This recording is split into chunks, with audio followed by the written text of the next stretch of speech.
I think you've got some important tweets. Can you read them out? You're telling this to me.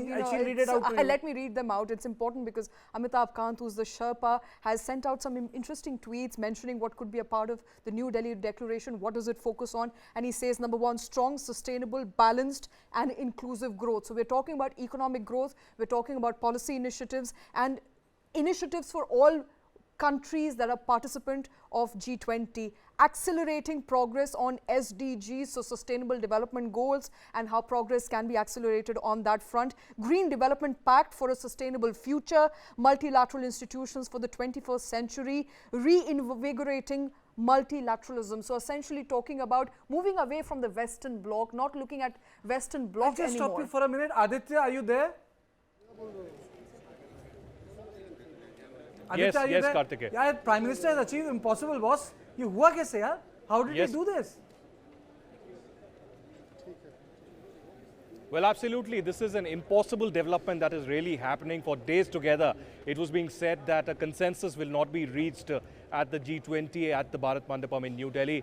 But within a few hours of the G20 summit beginning in New Delhi, it's now clear with Prime Minister Narendra Modi announcing a good news that a consensus has been reached between the G20 leaders, and the impossible has been achieved, just like you mentioned, Karthikeya. And right behind me is the Himalaya Hall of the Bharat Mandapam at the International Media Center, where in a few minutes from now, we will have India's Foreign Minister, S. Shankar, Nirmala Sitharaman, the Finance Minister, Harshvardhan Shringla, Amitabh Kant, and Ajay Seth actually put in fine print what exactly it happened. Shweta and others were actually referring to the key focus areas of the G20 consensus point, that is the New Delhi declaration that will be finally declared tomorrow. But this is a big achievement. The fine print will be clear in a few minutes from now when the president of the G20, the presidency that the India holds, will be holding a press conference right behind me. The key two players who were behind the Prime Minister Narendra Modi, Jai Shankar and Nirmala Sitharaman, will be coming here and addressing the media. But tell me, how did this are we missing a sort of a behind the scene development, Aditya? And how did a consensus come about, Aditya? As you also pointed out, the problem essentially was the language of the declaration. She's more excited than me, Aditya. Of course, I'm more excited. She's not letting me speak and talk to you. Shweta is more excited. I'm very excited. I'm not going to I'm going to hijack this bulletin. But I have to ask, what is the consensus around the language? Is there a mention of Ukraine? Is there a mention of the conflict that is going on? Or have we, departed from that entirely and focused only on economic goals and SDGs and green financing? Is that the only purpose that this New Delhi, declaration, which has been adopted, is going to look at? Well, that's right. In fact, diplomacy is not instant noodles. So diplomacy happens over a period of time, and these negotiations have been underway for some time. Behind these 266 events that happened all across the country in 60 cities, we also had negotiations taking place. The last negotiation was the Sherpa track meeting that happened just a couple of days back. And it is these diplomats, these Sherpas and chief coordinators of the G20 countries that are completely, in tune with each other. They're meeting continuously. And you're right, one of the main sticking points was Ukraine. One of the main sticking points was the wording of the language of how the war in Ukraine will be actually described. But it seems that the consensus has been reached. We still do not know whether Ukraine is part of the statement, and if at all Ukraine is part of the statement, how that statement has been drafted. It will be only clear when the New Delhi Declaration really comes out and we know in fine print what exactly has happened. But I know for sure that China had problems with territorial integrity being framed inside this statement. China had other problems also, and Russia as well had very strongly protested use of some of the terminology and words. So it's amply clear that the declaration is now confirmed, consensus has been achieved, but it's a matter of time now that it will be clear what exactly this New Delhi Declaration really is. Aditya, but what does it mean to the entire world? I was going through Guardian, Reuters, Al Jazeera, and it was like as if the world politics is playing over the G20. What would have Prime Minister done to manage both China and Russia who were not part of it?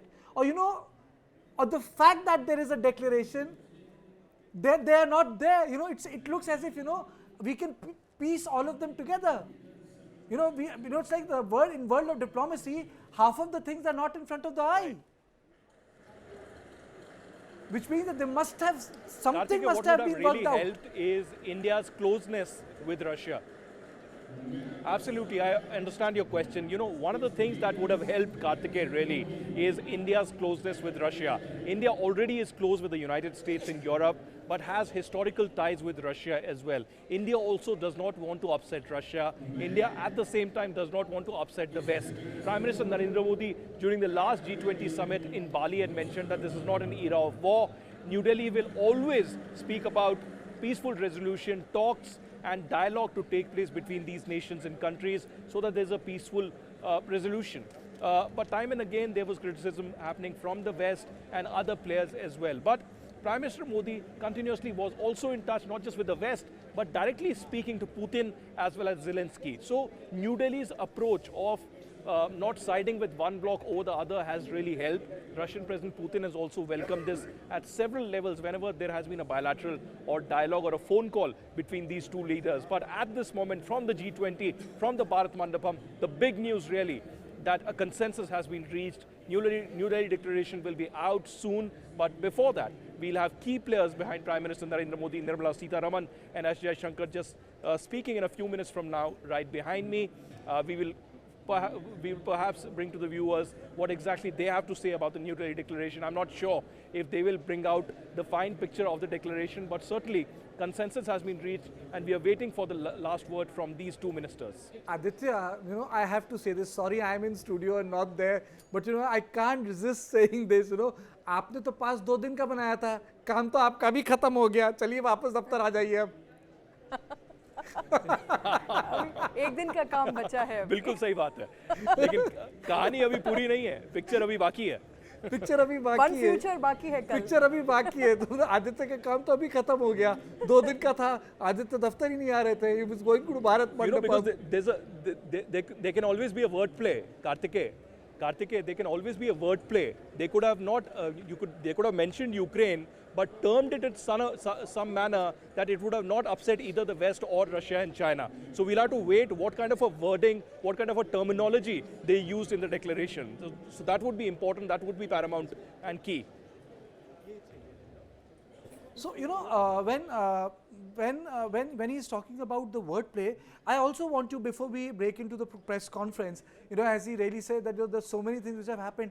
What are the economic implications of it? You know, it's not limited to just politics. You know, it has technology, it has culture, you know, it has AI, robotics.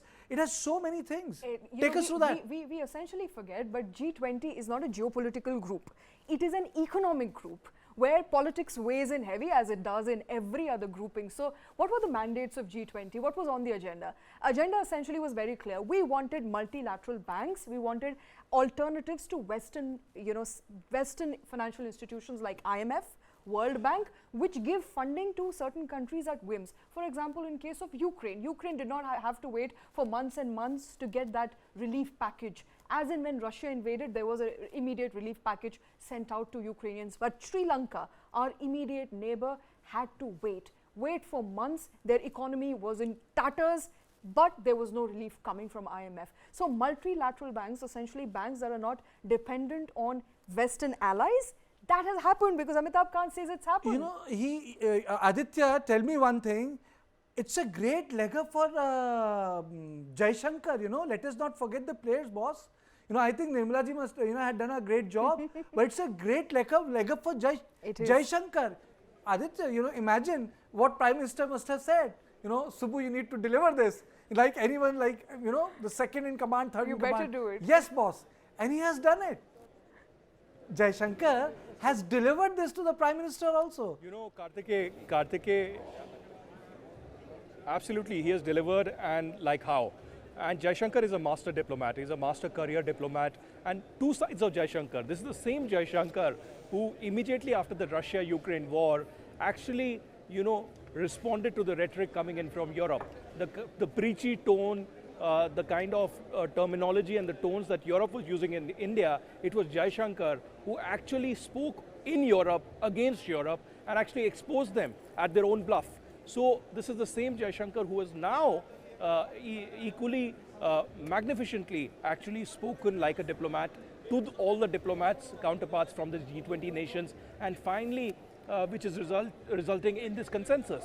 So yes, all praise for Shankar. Yes, Nirmala Sitharaman also had a very predominant and important role, but Shankar, Amitabh Kant and Harshvardhan Shringla were the key to the G20 and the process of the G20 that was taking place. But you know, Aditya, you know, how is Nirmala involved? Just take our viewers. Who else is involved? Mr. Shringla is involved. Amitabh Kant is involved. You know, which is the team? Let us talk about the team. Take us through the team. You know, the captain we know it's Narendra Modi. But who are the players? Who are the players? Absolutely, captain is Narendra Modi. I'll ask Manish, my video journalist, to pan and show you. There's already like hundreds of media personnel who are here, international media, national media that is present here from G20 countries and other invitee countries as well.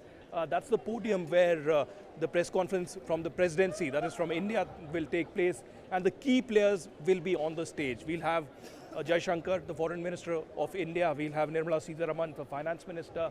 Apart from that, we'll have the Chief Coordinator of G20, Harshvardhan Shringla.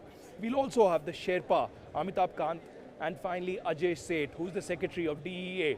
So clearly, all the top players who were involved in G20 from the very beginning, from the moment India took over the G20, will be actually arriving here in a few minutes from now. Media was told that at 4 p.m. sharp, the press conference would be beginning. You can see this huge Himalaya hall at the Bharat Mandapam International Media Center. And in a few minutes from now, these players will be addressing the media and giving us fine-tuned picture of what exactly is happening.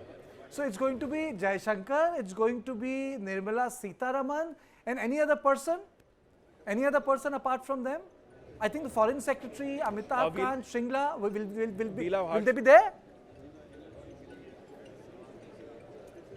Absolutely, they'll be there. We'll have Harshvardhan Shringla, Amitabh Kant, the Foreign Secretary Vinay Quatra, and as well as Ajay Seth, who's the Secretary DEA. Ajay Seth. Achha, tell me one thing. You stay with me, Aditya. I'm not letting go of you now. We are going to give your throat a couple of seconds rest, Aditya. Yes.